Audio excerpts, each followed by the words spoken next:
Hello and welcome to The Game Changers. I'm Sue Anstis and this is the podcast where you'll hear from trailblazing women in sport who are knocking down barriers and challenging the status quo for women and girls everywhere. What can we learn from their journeys as we explore key issues around equality in sport and beyond?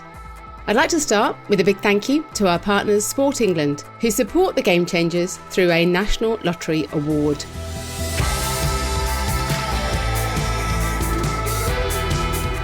I'm excited to say that in this, the 18th series of The Game Changers, I'll be talking to founders and entrepreneurs. The women who have set up organisations that help change the landscape for all women and girls in sport. My guest today is Baz Moffat, a former GB rower who co-founded the Well HQ, an organisation that educates and empowers women to understand their bodies and use that knowledge to thrive in sport, health and life. Baz was in the GB rowing team from 2005 to 2008, medalling at the World Championships in 2007. With degrees in sports science and health-related behaviour change, Baz ran personal training and fitness businesses before moving into women's health, and in 2021, co-founding the Well HQ. Baz is having an extraordinary impact in the world of women's health.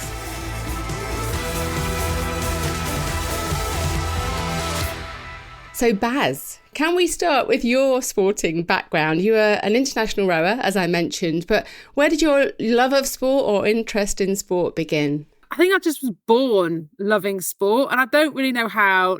Neither of my parents are sporty. We had a garden and I just did handstands for years against the wall, trying to get myself to do a one-handed cartwheel or a no-handed cartwheel, playing tennis against the wall, trying to drag any friends in. And I just love sport. I remember my mum getting me two books. One was it was a Barcelona Olympics a long time ago now, but it was a Getty kind of, book of all the imagery to do with the Barcelona Olympics, and just going through those pictures and thinking, wow, I want to be that. And I had another one about the Royal Ballet School, and I was like, wow, I want to be that. And I just, from a really young age, I just knew that I wanted to be an athlete, and I didn't have any talent. I just had this drive in me to do everything. And so I just did. I just loved it. I really loved it. And did you play team sport as well? Yeah. Played team sport, everything.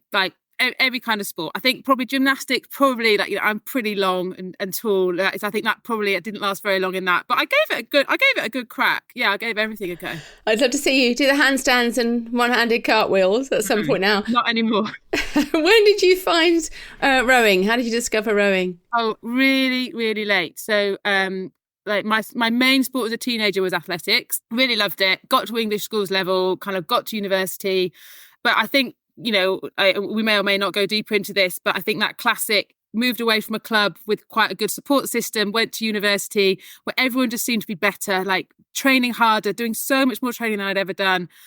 And so I got into that downward spiral of training more, eating less, attempting to be a great performer. And actually everything was going wrong, but I just did more of all the wrong stuff. Do you know? I think, and you hear that story over and over again with athletes. So it kind of got to my final year of university and I was like, I'm never going to fill this dream. So let's just stop.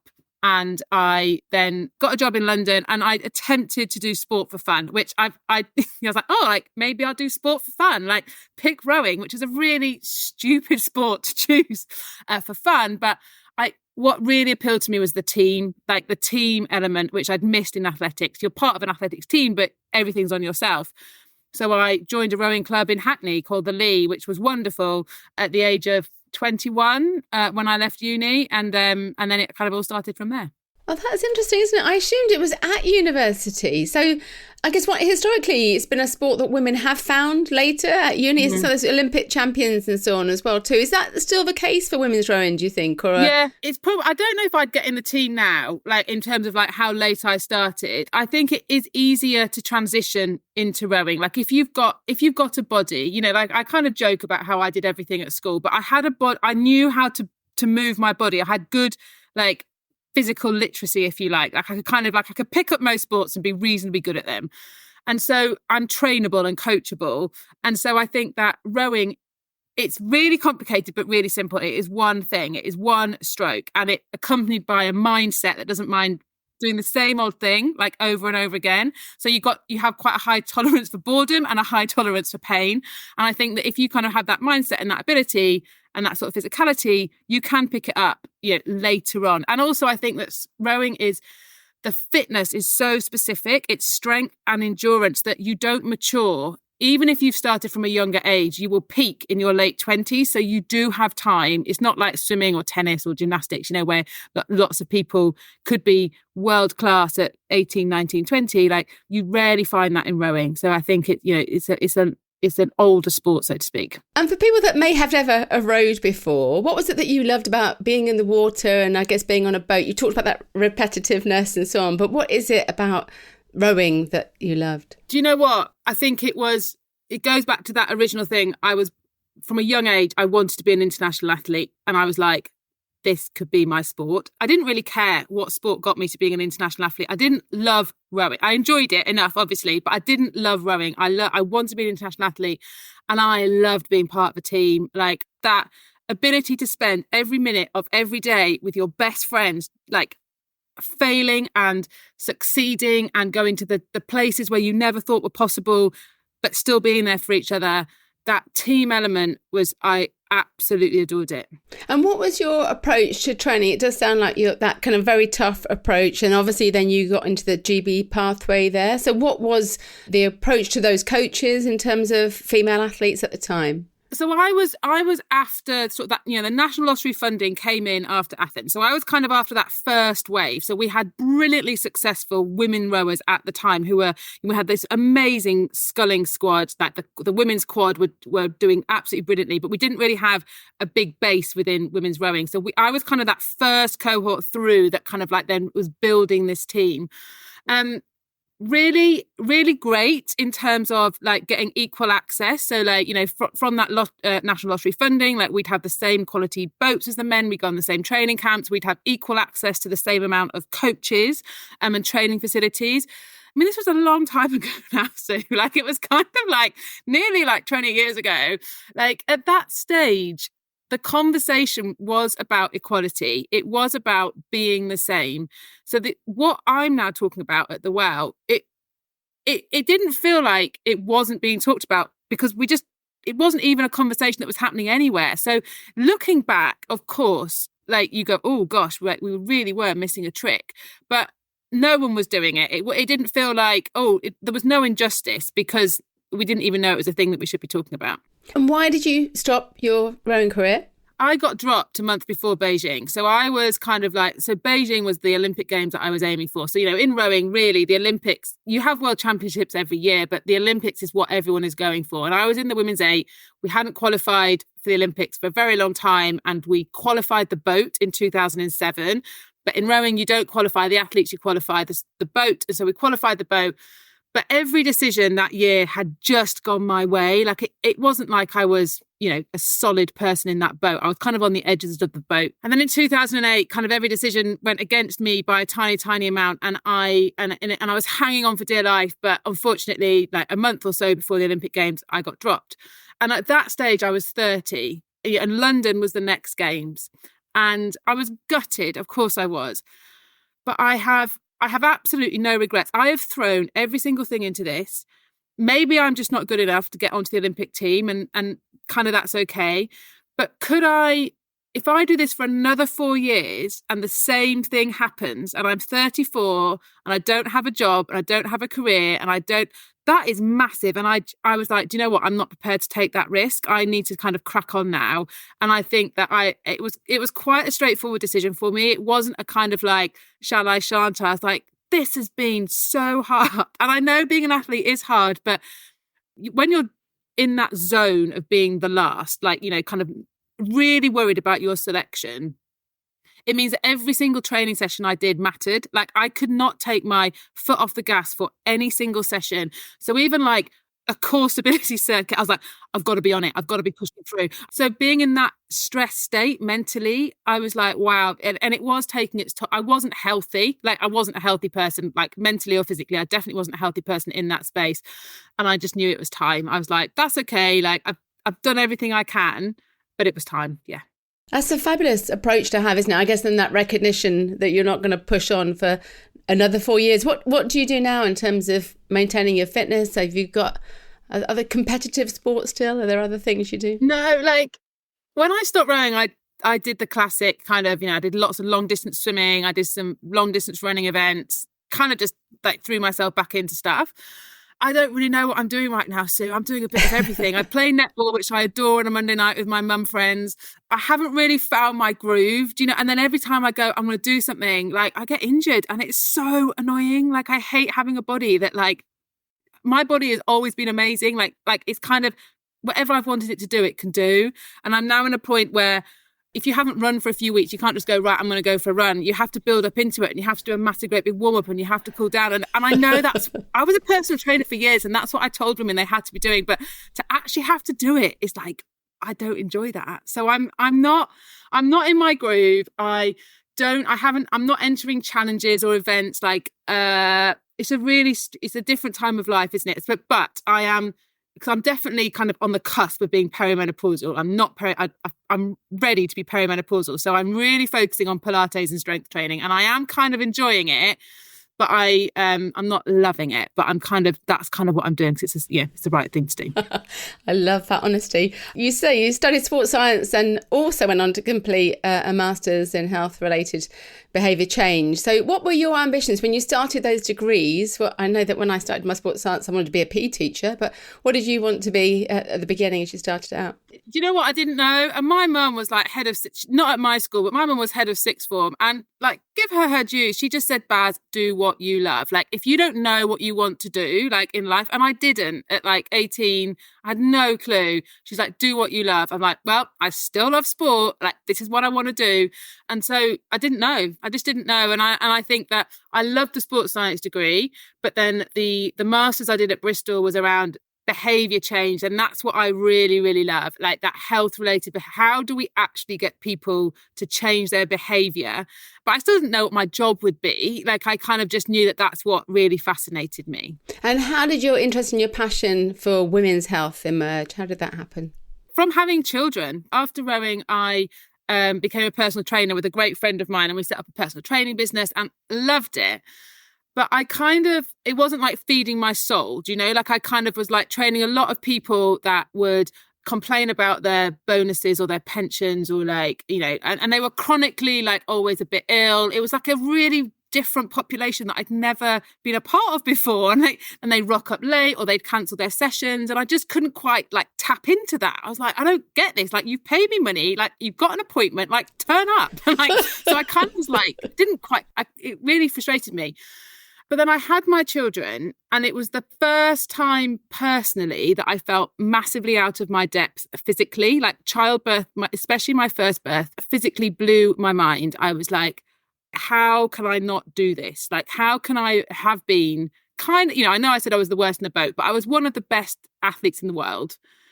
But how has childbirth had such an impact on me? And how was I so bad at it? And I don't mean I really struggled with it. And then after that, I just had so much more empathy and sympathy for women in general. And I had another child very soon after my first baby, and it was an amazing experience. And I'd done a lot of work with doulas, and I'd really looked into like the power of the woman's body and how do you get the best out of the female side of you. And I had this incredible birth experience, and I was like, wow, like that was so powerful. A woman's body is amazing. And I was like, right, I just want to work with women I don't want to be a midwife, don't want to be a doula. I definitely want to work with women in a physical activity sense. And I want to really help them tap into their bodies, because we're not doing that right now. And so that was kind of the first part of the journey. And again, this was like my youngest has now just turned 9. So this was like nearly 9 years ago. There wasn't this space that I am now in has accelerated so quickly. I think we kind of forget, like when I looked to train with people, I was training with an absolutely pioneering woman called Jenny Burrell, who was teaching pre and postnatal trainers like myself to coach squats and deadlift and lunges. And the sector was like, you can't do that, because at that stage it was like rest. Do not move. Maybe do some aqua aerobics, maybe do some walking, maybe do some gentle, mummy yoga. Nobody was training pre and postnatal women, and it was seen as dangerous. And so think how far we've come in a really short amount of time. But as I started working with her, I broadened it out, I suppose, and not just did that pre and postnatal zone. And pelvic floor health has been a real focus for you too. I love that you're so open about talking about your own experiences, which is kind of really inspiring, isn't it? And I wonder whether sometimes that is the problem, that we don't really talk about the issues we face either with family or with other women too. It's difficult, isn't it? Because I suppose the reason why I do it is because the way that the fitness industry presents itself and markets itself is very much on that like perfect aesthetic, perfect body. Look at what I have done, or look at what I am doing, and look how healthy and well I am. But actually, like, they're just genetically like that. Like, like I am never going to be size 8, and like I'm just never going to be like that. And I just think that the women that I connect to have an authenticity about them. And I'm like, right, if I connect to women with an authenticity about them, then surely people will connect to me if I have that authenticity. And I don't have to pretend. I don't have to be perfect. And I also feel that it's so easy as a coach, whatever setting you're in, to give advice. But unless you've done the work yourself, like, I don't think you're in any position to give that advice. So, advice would be like, do your pelvic floor exercise every day, do your stretching. So from that first birth experience, I went through therapy. It took me a long time to work out I needed it, like 4 years after having my first baby. But when I did it, I was like, oh my goodness, like that was so powerful. And now I feel I can talk to people about how important that is. It just feels very superficial and surface level if you haven't done it yourself. And it doesn't mean you have to have experienced everything to give advice. But I think that if you are walking through life, doing the work on you, you have a really good understanding of how hard that is. And I think that's very important. Yeah, fantastic to hear. And so in terms of your meeting Bella Smith and Emma Ross, how did that happen when was it 2021 you launched the Well, or 2020? I can't remember. It's COVID time. We're coming up to the end of year 4. So so 2021. Yeah, it was that's when we kind of launched at the start of that. But so it was all coincidence. So I think that I'd had my 2 children. I was doing personal training and group work within sort of Southwest London. But I just knew that when I got my youngest into reception, I was like, I need to go big with this, because I can't believe how little women know about their bodies. It is extraordinary, the basic fundamental information I am giving them. And they are paying me quite a lot of money, I felt, to kind of tell them like how to do a pelvic floor exercise, how often they should go to the toilet, how to do a squat. I'm like, this is insane. So a friend of mine introduced me to Dr. Bella. And I was just talking about what I was doing, and he was like, oh, like, you must meet Dr. Bella. And so met Dr. Bella, and we started to do menopause talks together in like universities and corporately.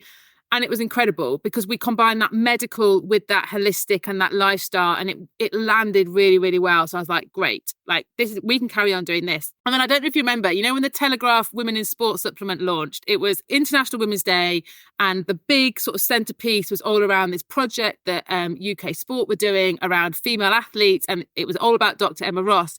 And she was talking about menstrual cycles, bras and pelvic health. I was like, wow, this is amazing. But I was like, I don't think she knows as much about pelvic health as she's like, I can tell. Like, I'm pretty sure that I can help her with this. And so I was like, I'm going to try and find this woman. I'd been out of the system for a while then. So I just had to guess her email address. Like when I knew some people, but I couldn't work out. So I like tracked her down. She ignored me for quite a while. And then I think Kath Granger said to her, oh, like, you should talk to Baz. And anyway, so she did. And we met up in this coffee shop in Clapham, and it was kind of quite full at the time. And then we started talking, we started sharing stories. We had so much to talk about. We were there for hours. And I thought, why don't we just give it a crack, and let's just do a menstrual cycle workshop. Let's see how this lands. Again, this was pre-COVID. And we did it at a rowing club down in Putney, and they paid good money to be there. And I assumed it would be athletes and people that went to yoga classes and CrossFit classes, but actually it was full of sports doctors, sports physios, football coaches at the big football clubs. I was like, oh my goodness, like they don't know this. This is like the people that are in charge of women's sport don't know this. And I was like, right, we are on something now. We have got 3 people that are experts in their field. We can hold an audience. We can present the science in a way that everyone can understand. And we all have this inherent belief that you educate people and then allow them to make the right choices. I didn't know what we were going to do, but I was like, the 3 of us are incredible. Like, we are a great team. We need to work out how to do something. And it kind of all started from there. That's fantastic. I didn't know that. I love you tracking down Dr. Emma Ross. That's so funny. Who was also a lovely guest on The Game Changers as well. I was looking back after series 10 or something quite some time ago. And what was the original ambition then? So that's amazing, isn't it? I do remember seeing more the work that you did, or hearing about the work that you did in the beginning. But I'm interested to know, I guess, where that was, and then also how that has evolved and changed as you've evolved and changed and learnt more too. Yeah. I think, we were a business, first of all, so we had to make money. So it was kind of, when you're a business, you kind of, even if you kind of know what you want to do, you have to take kind of any money that's going. So whether that's a corporate talk, or whether that's a small talk in a school, or whatever it is, you just like keep chipping away. So at the start, it was all around female health education. And what was really important to us was that it wasn't just menstrual cycle, because I think a lot of people not many people were doing anything at all, to be quite honest, back then, but the people who were, it was very like specific menstrual cycle. So we were very broad in our topics we covered. We wanted to talk about everything that happened differently and exclusively inside of a female's body. And I think, like with all businesses, it was lots of trial and error. It was like, let's work in schools, let's work in sport, let's work in corporates. We had all these, various plans and things and just kind of got going. And I think we just kind of picked up bits and bats of work as we were going. And then my philosophy is always go where the energy is. Like, this is hard enough. Like, you can't convince people that are already got their arms folded with that blank look on their face, who are like, you need to convince me that this is a good idea. Like, you need to go where people are like already. It's hard enough even when the people are enthusiastic, let alone when they haven't got any. So we just kind of went where the enthusiasm was. I think over this last 4 years, thankfully, more and more people have come into this space. Now, lots of people will say it's saturated. It is not. There is still, this is huge. But we have been able to really define our lane and really say, this is what we do. This is why we are different to everyone else out there. If you want this kind of support, come to us. Like, if you want different kind of things, go to different people. So where we are now, we only really work with people now that want to make real systemic change. So we are beyond a webinar and a leaflet and a show up and do a talk. We will do that, but it has to be part of a bigger plan. So we want to do strategic, systemic change within organizations, and it has to be sustainable, which generally means it's a train the trainer model. So it's a kind of like most organizations use us as that sort of hub of information and that credibility, which is essential, because quality assurance in female health, there isn't any police out there monitoring. Oh, are you actually a bra fitter? Are you actually a menstrual cycle coach? Are you actually a menopause expert? There's no one out there. You can call yourself whatever. So being that go-to place of credible information, but then being able to activate it within organizations is our sweet spot right now. That's really interesting. No, I can see that almost watching from afar, the change and the shift and kind of that need for that systemic change. So in terms of painting the picture where we are today, why is the Well HQ and what you're doing still so needed in 2024? I think anyone listening to this, I would challenge anyone. It'd be interesting to see, has anyone got a budget line for female health education? I don't think so. And that's why our job is so hard, because people don't come with we've got this budget to spend this year. It's generally, we've got some budget left, from something, we've got some spare budget. That's why December and March are so busy for us, because people are approaching their end of years and are like, we've got some money. Great. We'll spend that with the Well. I will take any money. I do not mind if it's spare cash, but it would be absolutely brilliant if people had a budget line, because then that means that the people within organisations don't keep having to convince their senior leadership team or their board that this needs to be happening. We still exist. And I think we'll be around for quite a while, Sue, to be quite honest, because although we are making huge gains, the pace of change is slow, because there is no standard education from any governing body, from any PE teacher college or personal training that includes female health right now. So no one within the system is telling heads of girls' games, directors of women, like head of pathways that only involve with women, head of football academies. No one is saying, oh, like what qualifications do you have in female health? Like nobody. And until that happens, we're going to be around, because we need this education embedded. And, you know, if you look at all the gender gaps in sport, whether it's participation, injury rates, whatever, like for us, it is complicated and there are many reasons, but for us, that cannot change until the workforce is educated.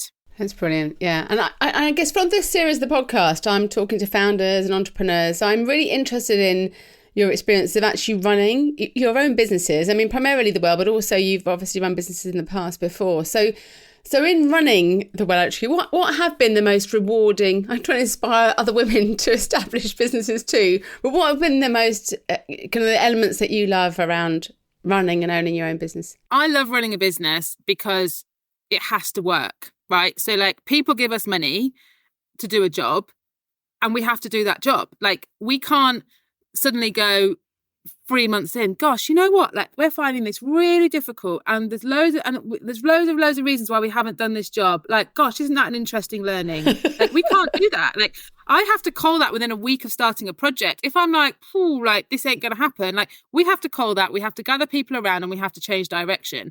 I love how quick and also professional you have to be in a business. Like there is no fluff. Like I don't have, like that comes with its challenges. We are not cutthroat, right? It's not like I'm not like people who work for me don't have to kind of write like their minute by minute kind of like things down, but it's we have to be efficient, we have to be effective, and we have to make impact because it's other people's money. And that's kind of like sport, isn't it? Is that when I was training, everything I did had to make that boat go faster or had to give me a better chance of getting in that team. And if it wasn't doing that, then I wouldn't do it. And if it was doing that, I'd make sure I was doing that extraordinarily well. You've obviously done this amazing groundbreaking work, and yet it's been really tough at times in terms of that commercial income. So when we're all talking about it and everyone's saying, absolutely, this is needed and it isn't there, why do you think it is still so difficult to get people to, you know, release that funding? I think because that's women's sport. And I think that, you know, we celebrate women's sport quite rightly. But when you look at the money in women's sport, it is hardly anything. So even though everybody will have kind of targets with regards to kind of gender gaps, whether that's increasing female coaches, increasing female participation, increasing retention of women in their sport or within their fitness clubs, they don't really have a plan behind it or a budget behind it. And I just find so often like the responsibility of improving these KPIs or however you describe them within organizations is someone doing it in their spare time. Like it's someone kind of like allocated, like it's their passion project. It's not really given the infrastructure that is required to make a change and make a difference. And I think that if people just took a step back and said, goodness me, like women haven't been in our sport ever. Like, gosh, like I don't think Sally in accounts can do this on 3 evenings a week. Like I think we probably need to like build a team, give us some budget, like work out who's gonna happen here. And I think that we're not doing that.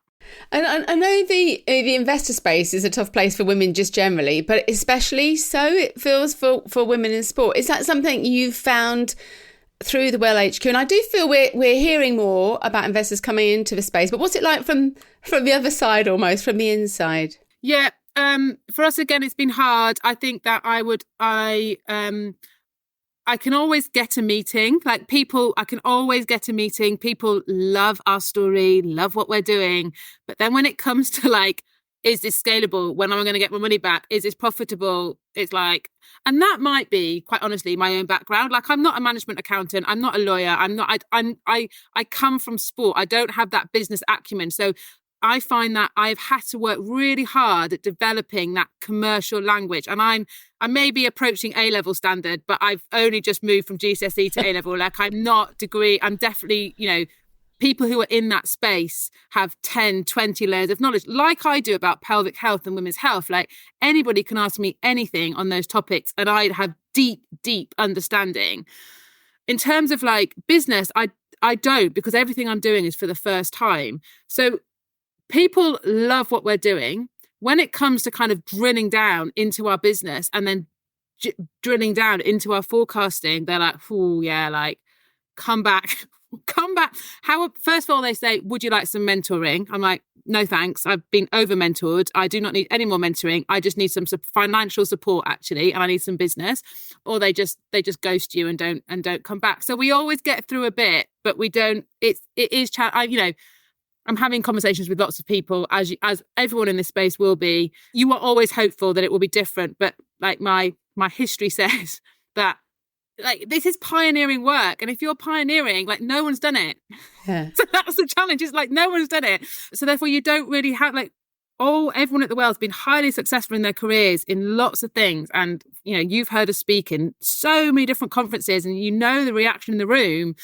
But that follow through of financial investment, whether it's from governing bodies or from bigger organisations than that, or whether it's from investors, is like it's not a honeypot, put it that way. Yeah. And I was going to move on to governing bodies actually. And I know that in 2021, I think you did some fantastic work with England Netball Her, that was just starting when I spoke to Emma on the podcast. And then last year you announced this fantastic initiative with the professional women's game in football. So can you tell us a little bit about what that entails? And I guess without leading you down the path, but actually then it's when you want proper funding to do this rather than I've got 5k at the end of my budget. Yeah. Not saying that they've obviously, you know, have been proper NGB's funding that have been involved in that way. So netball and football have been the two outstanding projects for sure. Like and they have been massive. So netball were the first people that came to us and really wanted to do something massively significant, and Netball Her was the result of that, which was the website and then some CPD for the membership of England Netball, and that was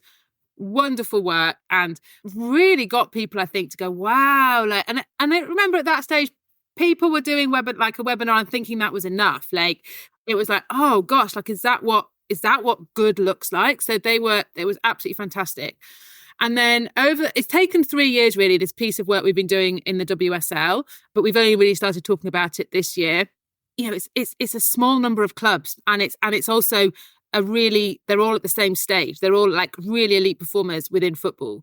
But it was a relatively straightforward project. And they also did an extraordinarily comprehensive job. They were the first governing body to mandate female health training. So it is a part of your professional license. You have to have had 8 people within your club do the how to train elite female footballers, right? So that's fantastic. So you have to take this carrot and stick approach to female health. If you say, oh, look, there's all this amazing content, would you like to do it? No one does. Because they don't have to, because they're not going to get a better job. They're not going to get a pay rise. And all these people are really busy. Like they're not going to do it just because it's there. So football have mandated that everyone does this course. They've also appointed a female health lead in all the WSL and championship clubs, who have we worked with. And that female health lead's job is to take female health into the corners of the club. So not just the physiologist or the team doc. It's kind of, can girls get access to food when they turn up to training? Oh, no, they can't because the restaurant or the canteen's closed because the men have left. Okay, so like how do we make sure that women have access to food?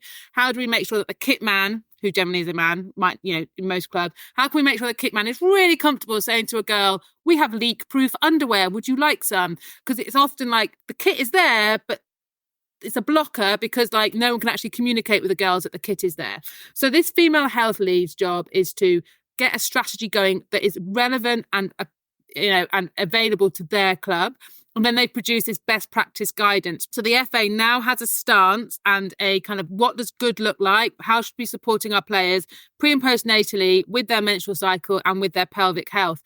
Because that guidance doesn't exist. And by having that guidance, it gives the interdisciplinary teams real confidence that this is our approach to these topics. So those 3 things have meant that it's not just a random bit of content that people can access if they want to in their spare time. It's really embedded into the entirety of that WSL and championship. That's fantastic, isn't it? And are they internationally, is that quite unique what the FA is doing in that space too? Yeah, I mean, we haven't done an audit, but I think it is. And when when we go to speak internationally, I mean, Emma did a recent conference in Norway and it was full of like international physios. And they were like, how have you done this? Like, how have you got a league to cooperate, to kind of like all these female health leagues to come together and talk together? And we said that your players, Tottenham, your players this year are going to be Chelsea's players next year, are going to be Arsenal's players the year after. And we need to make our female players healthy. And that's kind of all our job. We can't just make them healthy in one club. Like, you can't hold on to that. And when I was rowing, it was part of David Brailsford's, I know he was at cycling, but it was that marginal gains, 1%ers, everyone kind of like, don't leave any stone unturned. With female health, it is not a marginal gain. It is we are in fundamental building block stages. Do girls have access to food? Have they been fitted for a sports bra? Do they have a menstrual cycle that's manageable? Now, the science is never going to change any of those things. And that's the stage we're at. There might be one or two clubs within football that are like, there might be a few examples, I suppose, of slightly more advanced than that. But fundamentally, we need to get these building blocks right. And so internationally, I mean, I think everyone kind of looks at the States because they've obviously got, their football league's great. And they're like, well, how come in the States they've got amazing players, but they don't do female health over there?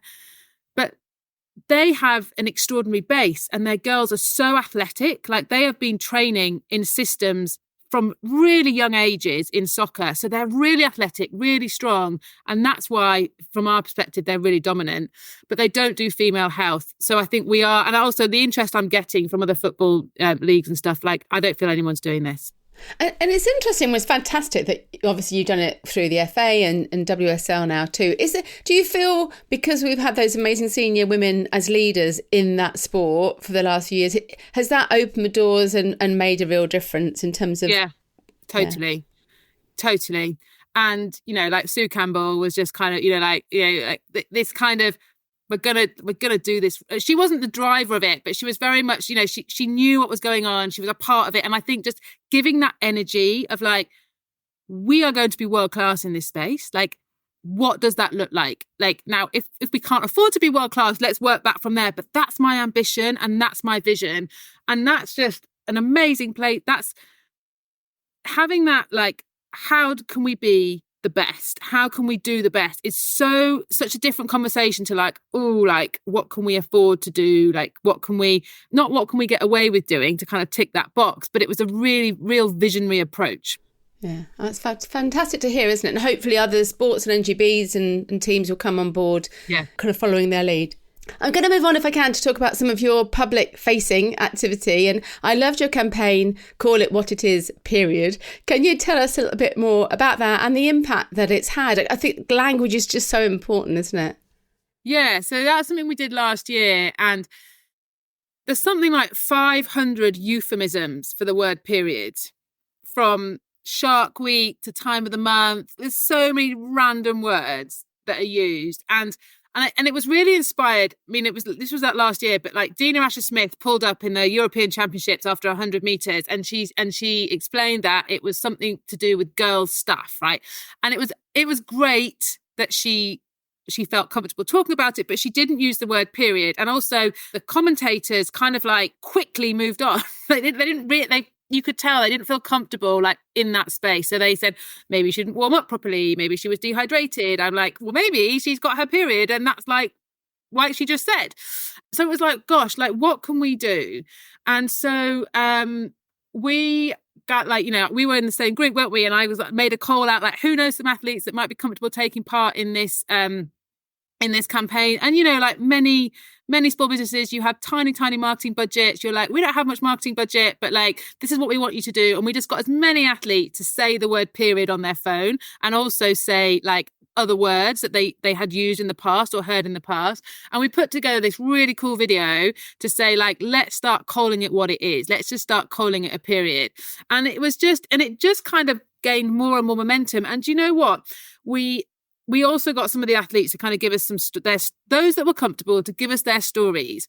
And female athletes want to talk about this stuff. Like I was an athlete when this wasn't talked about. Now we're at this stage with all athletes from all sports where it's okay to talk about the human side of you, whether that's mental health issues, whether that's your relationships with other people, whether that's female health issues.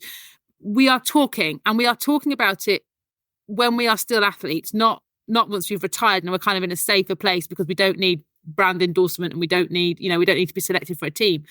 And so these girls were so grateful for sharing their stories and having a platform. They've all still had experiences of being ashamed, embarrassed, held back by their female bodies, and they want to kind of leave this legacy for girls coming in their footsteps, like we all do in this space. We are attempting to make the world a better place for those people coming up behind us, and I think this was a real example of that. And then, you know, this year we've worked with Adidas and we've worked with Always, they've both used Jasmine Sawyer, but they've had different athletes as well within these campaigns on education around the menstrual cycle. And they're really open. Like, athletes really want to talk about it.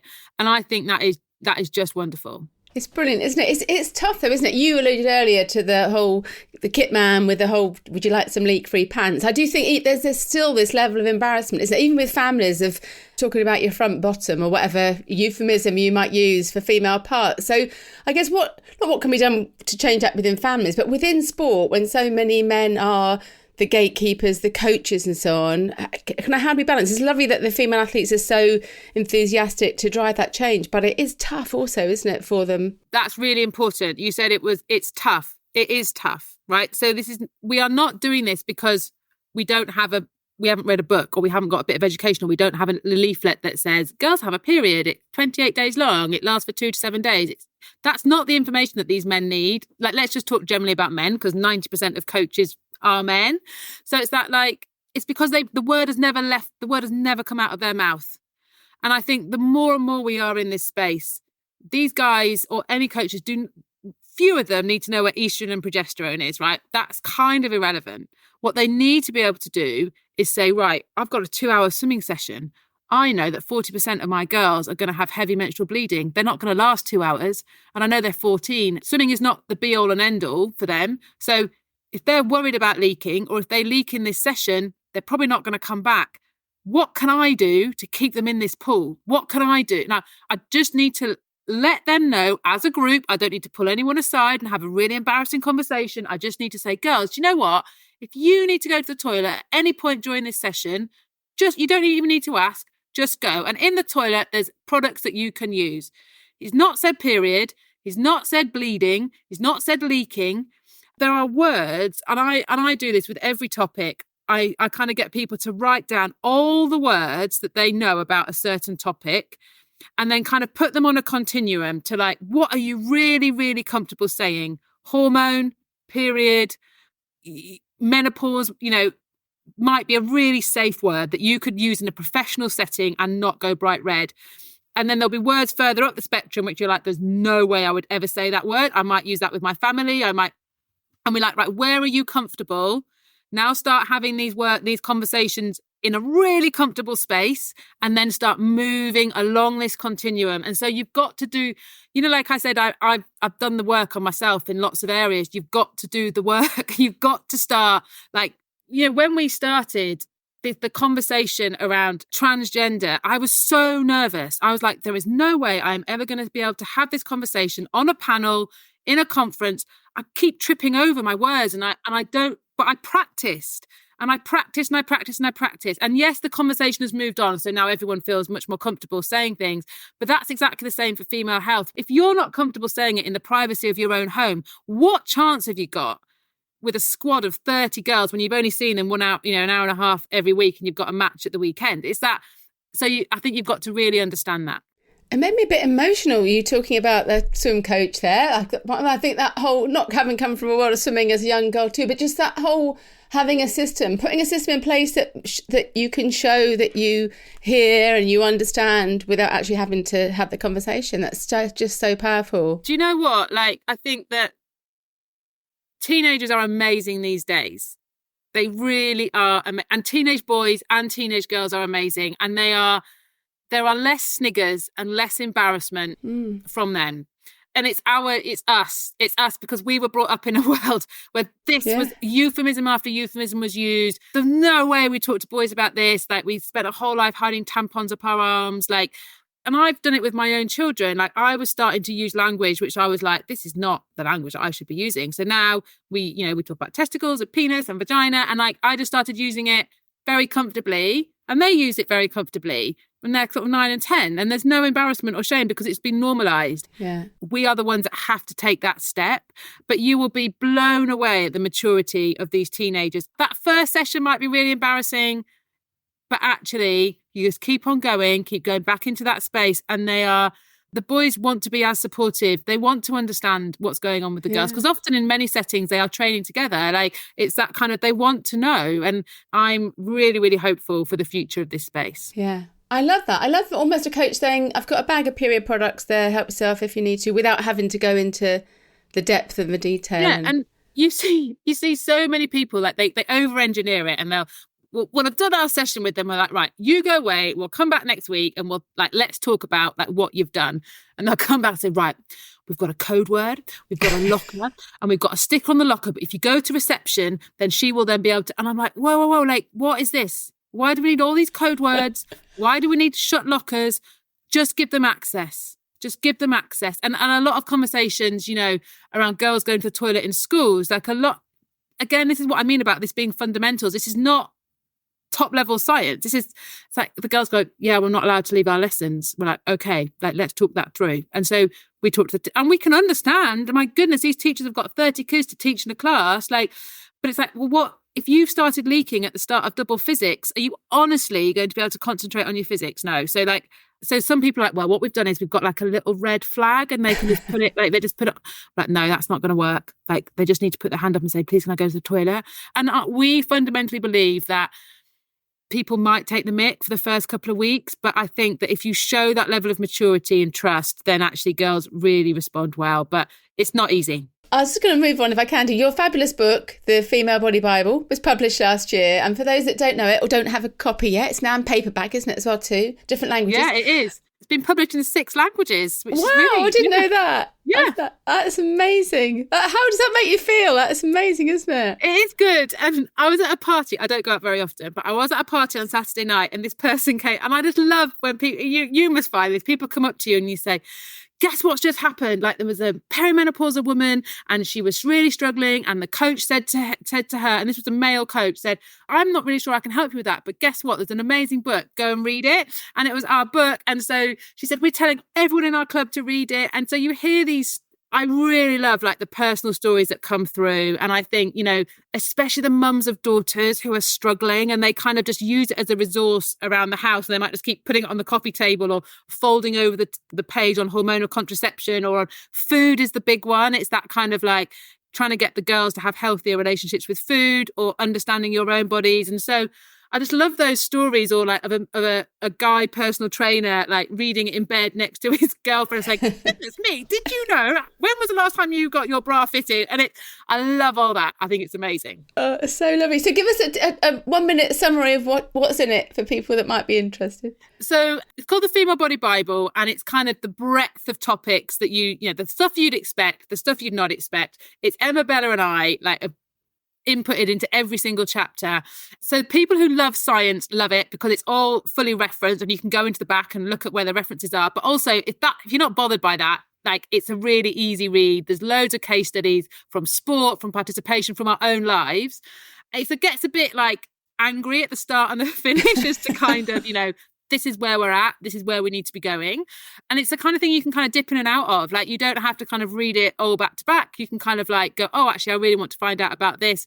Yeah, like it's going down really well. And I think that it's not just for high performing athletes, it's for anybody that's, I would say, invested sort of time in their own health and believes that they can kind of make an impact on their health. So if you're interested in health, fitness, sport, then and women and girls within your lives are, then then I obviously think it's great.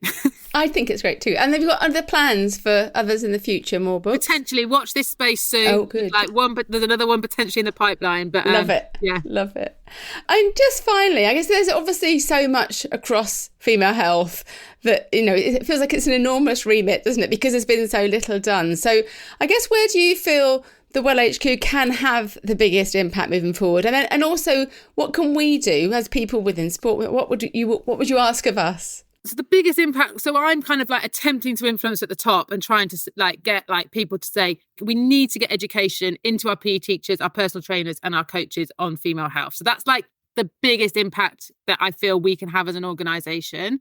In terms of like what people can do, like challenge and always ask that question, but also don't put up with something that's not good enough. Don't be grateful for something that you know is not good enough. So I think this quality assurance piece in education is so important. So there are people out there who'll be putting on girls' festivals, women's festivals, which is fantastic. And I know it all comes down to money, but like, don't just go for the person that's going to rock up for free and says they're a local menopause expert. They might be brilliant, but how do you know? And I think we have to I think we have gone beyond being delighted that female health is being talked about. And we now need to say, what are we telling these girls and women? And unfortunately, you've got to do your homework really and find out the great people. There are amazing people out there. Pay them some money to turn up and do their job, because we've all got bills to pay. So do attempt to pay people to do the work. But I think that the difference and impact it can make can be huge and significant.